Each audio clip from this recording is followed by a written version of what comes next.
விவசாயிகளையும் விட்டு வைக்காத திமுக, கரும்புக்கு கமிஷன், கண்கலங்கும் விவசாயிகள். இதற்கு முன்பு எதிர்க்கட்சியாக திமுக இருந்தபோது விவசாயிகளுக்கு எதிரான அரசு மோடி அரசு, விவசாயிகளுக்கு எதிரான அரசு மாநிலத்தில் ஆளும் அதிமுக அரசு என பிரச்சாரம் செய்து நாங்கள்தான் விவசாயிகளின் பாதுகாவலன் என விவசாய பெருமக்களை ஏமாற்றி ஆட்சிக்கு வந்த திமுக ஆட்சியில் விவசாயிகள் படும் அவலம் கண்கலங்க வைக்கிறது.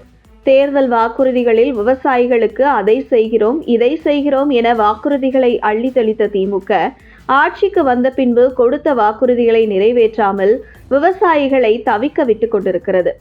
கடந்த ஜனவரி 8ஆம் தேதி நாமக்கல் மாவட்டம் மோகனூர் கூட்டுறவு சர்க்கரை ஆலையின் முன்பு 2021 தேர்தல் அறிக்கையில் திமுக அளித்தது போன்ற 1 டன் கரும்புக்கு 4000 ரூபாய் கொடுக்க வலியுறுத்தி கரும்பு விவசாயிகள் போராட்டத்தில் ஈடுபட்டனர். தற்பொழுது 1 டன் கரும்புக்கு 3500 ரூபாய் மட்டுமே வழங்கப்பட்டு வருவது மத்திய அரசு நிர்ணயித்துள்ள 3550 ரூபாய் FRP விலையை விடவும் குறைவானது என்பதே விவசாயிகளின் கடும் கோபத்திற்கு காரணமாக அமைந்துள்ளது. இதேபோன்று ஜனவரி 6ஆம் தேதி தர்மபுரி மற்றும் சேலம் மாவட்டங்களில் பொங்கல் பரிசு தொகுப்பிற்காக கரும்பு வழங்கிய விவசாயிகள் கடும் எதிர்ப்பை பதிவு செய்துள்ளனர். அரசு நிர்ணயித்த கொள்முதல் விலை ஒரு கரும்புக்கு 38 ரூபாய் என அறிவிக்கப்பட்ட நிலையில் போக்குவரத்து, கூலி உள்ளிட்ட பிடித்தங்களுக்கு பிறகு விவசாயிகளுக்கு கிடைத்தது 25 ரூபாய் மட்டுமே.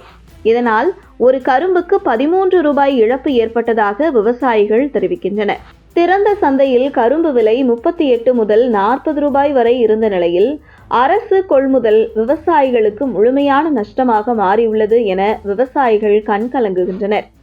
சுமார் 67 விவசாயிகள் 1100க்கும் மேற்பட்ட ரேஷன் கடைகளுக்கு கரும்பு வழங்கிய நிலையில் ஒரு கரும்புக்கு குறைந்தபட்சம் 30 ரூபாய் நிகர விலை நிர்ணயிக்க வேண்டும் என கோரிக்கை வைத்துள்ள நிலையில் இதையாவது திமுக அரசு நிறைவேற்றுமா என்கின்ற கேள்விக்குறி எழுந்துள்ளது.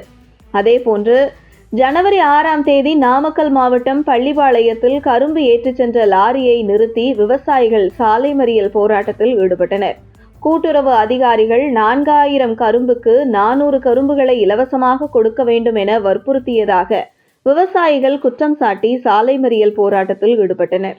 மேலும் அதிக கமிஷன் வழங்குபவர்களுக்கு முன்னுரிமை அளிக்கப்பட்டதாகவும் லஞ்சம் கொடுத்தால்தான் கொள்முதல் நடக்கிறது எனவும் புகார் தெரிவித்தனர். விவசாயிகளை பாதுகாப்போம், லாபகரமான விலை வழங்குவோம், வேளாண்மையை ஆட்சியின் மையமாக வைத்திருப்போம் என வாக்குறுதி அளித்து ஆட்சி அமைத்த திமுக இன்று விவசாயிகளை நம்ப வைத்து முதுகில் குத்துவது போன்று ஏமாற்றி விட்டது என கண்கலங்கி வருகிறார்கள் விவசாயிகள். திமுக கொடுத்த 505 தேர்தல் வாக்குறுதிகளில் வெறும் 66 மட்டுமே முழுமையாக நிறைவேற்றப்பட்டுள்ளது. அதாவது வெறும் 13% மட்டுமே நிறைவேற்றி இருக்கும் திமுக அரசுக்கு எதிராக தமிழக விவசாயிகளின் போராட்டம் வரும் சட்டசபை தேர்தலில் எதிரொலிக்கும் என்கிறார்கள் அரசியல் பார்வையாளர்கள்.